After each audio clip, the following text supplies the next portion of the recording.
Hey everyone, it's your boy Modern Speed bringing you another video, and this is kind of like a quick video. I know I haven't been making much, but definitely been busy with school, so um, we got this video coming up right now. So I've been hearing a lot of stuff about DeMarcus Cousins, and I just wanted to get my 2 cents in there on this whole rumor.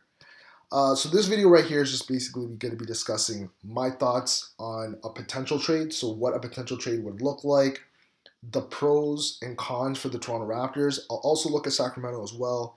And then do I actually believe if this trade will happen? So let's get right into it. So the first thing off the bat is, what would this type of trade be? If this trade were to happen, what would it look like? And I think straight off the bat, if it's Toronto Raptors and Sacramento, this is definitely going to be involving the two bigs, the two starting bigs on both squads. It's going to involve, obviously, DeMarcus Cousins and as well as Jonas Valanciunas. But from the Raptors side, they're going to have to give up one more player to get a player like DeMarcus Cousins. Cousins is a top 5 player in this league, potentially a top 5 player in this league, depending on who you talk to. And the Raptors are going to have to give up a bit more, and I think that player would more than likely be Norman Powell, just to satisfy this trade. And this would basically be the ideal trade to get this to happen. So how would this affect both teams? And let's look at the first team quickly in Sacramento. From Sacramento's standpoint, when you trade DeMarcus Cousins, you're immediately going into a rebuild stage. So more than likely, they're also going to be trading Rudy Gay as well, and possibly even Darren Collison, just to get more pieces and then to start building up for the future. Now, specifically with this trade, by trading for JV and Powell, you have two players that are starters and that have been underused in Toronto. In the case of Jonas Valanciunas, you're looking at a guy that has the potential of averaging 20 and 10 when he is one of the focal points in the offense. So considering that Sacramento is going to be essentially rebuilding, they could revolve their offense around JV, and you could start to see his numbers go up, averaging 20 and 10. You could maybe even see maybe like a 22 and 12.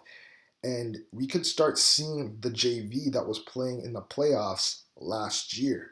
So you could definitely see his potential going up as he's being utilized a bit more in Sacramento, if Sacramento uses him that way.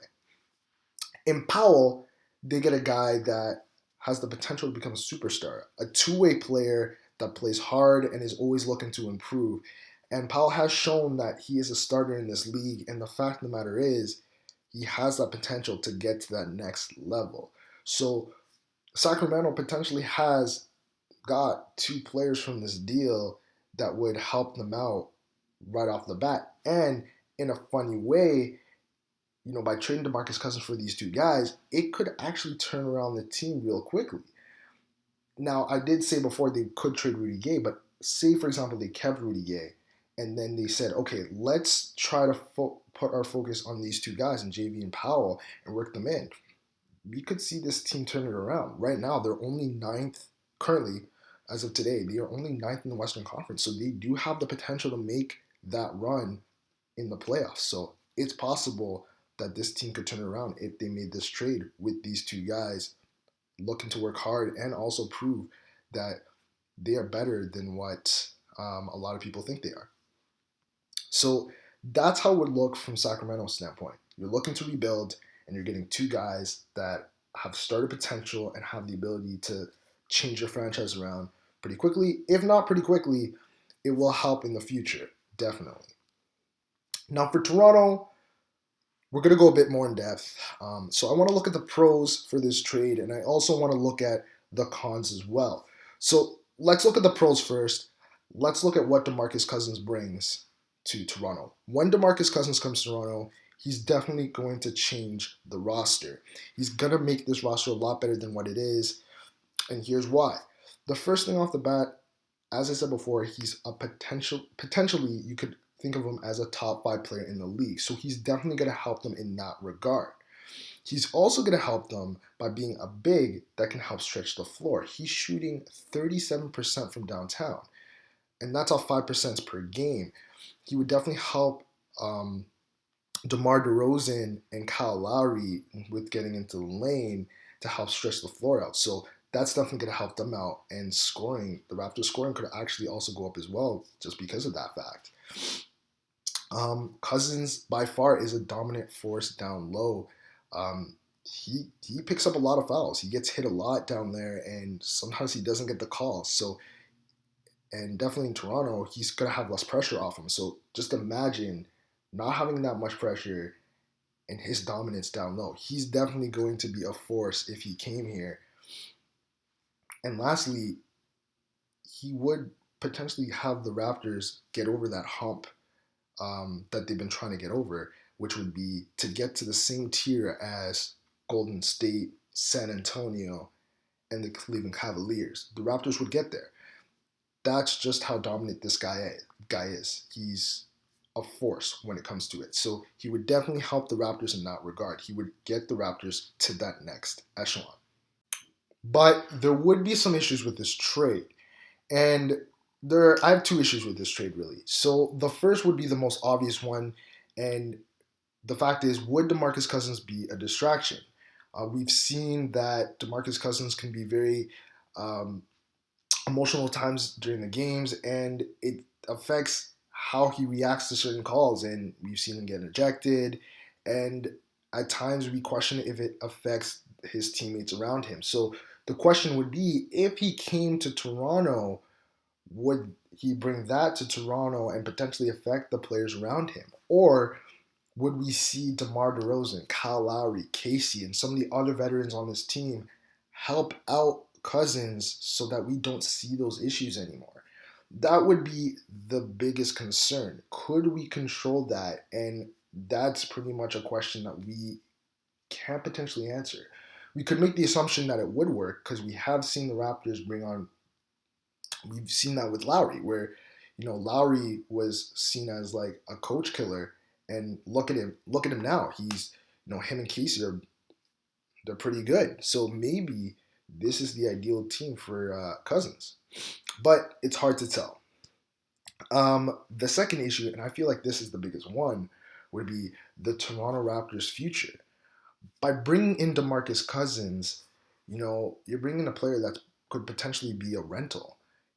He's a free agent in 2 years and unrestricted free agent in 2 years. So, he doesn't have to stay in Toronto. So he's pretty much a 2-year rental. He may be gone right after those 2 years, and the Raptors may not even win a championship within that 2-year window. So the fact of the matter is, do you really want to do you really want to make a trade for a guy that's only going to be here for 2 years for two players that you just gave up that would be here longer than that and are still young and growing as players themselves? So, it's kind of hard to see that as well when you're looking at how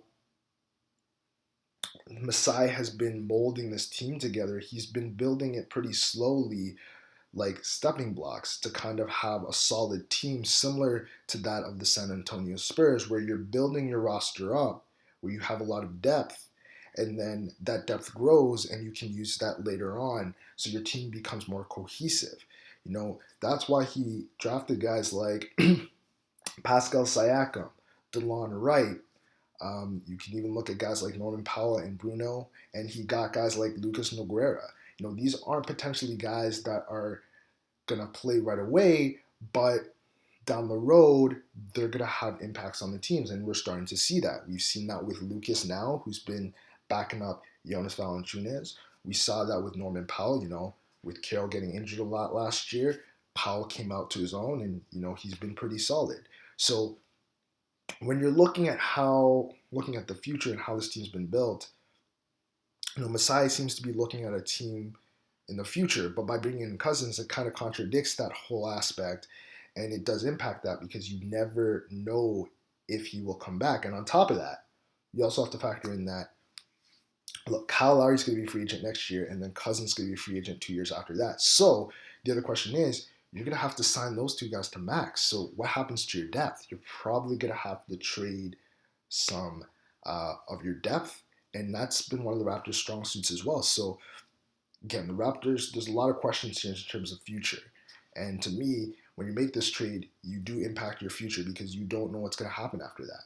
So those are my issues with the trade in that regard. So at the end of all that, do I believe that this trade will happen? Do I think it will?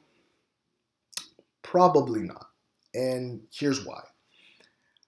For one, as my last point was there, it's going to impact the Raptors' future. And looking at how Masai has been building this squad, I just don't see him bringing in a player like DeMarcus just for the sake of winning a championship for maybe 1 or 2 years. I see Masai trying to build a roster that is going to flourish for many years to come and build like a dynasty type squad similar to that of the Spurs, where every year you're in the position to contend for a championship and players will want to come here to play. So that's one thing that I see. The other reason why I see the Raptors not making this trade is because they're giving up a lot. You're giving up Jonas Valanciunas and Powell. Why would you do that? Why would you give up two guys that are still fairly young and haven't reached their prime yet? You know, these two guys have the potential to become great players down the road. So why would you trade them? I know DeMarcus Cousins right now is a great player, but why do that down the road when maybe in 1 or 2 years these guys are going to be helping you win a potential championship? So why do that? And lastly, we also have to look at the fact that the Raptors are still waiting for some players to come back. You know, the Raptors signed Jared Sullinger, so we're still looking for Sullinger to come back and see what he can do. But I will say this, though. I will say this. I do think that the Raptors will have to make a trade during the season to try to get over that hump. I'm not too sure what that's going to be. To be honest, I've been looking at potential trades down the road, free agents as well that the Raptors could look into. But the Raptors will need to make a trade or an acquisition to kind of bolster their front court a bit because I feel like that's been a weak point for the roster right now. Um, so the Raptors definitely have to do that, but we'll see what happens in that regard. So, anyways, um, let me know what you think. Do you think that the Raptors should trade for DeMarcus Cousins, or do you feel like it's not a good idea? Let me know. Leave a comment down below. Um, leave a like if you like this video. That's about it. It's your boy, Modern Speed, signing off. Later, everyone.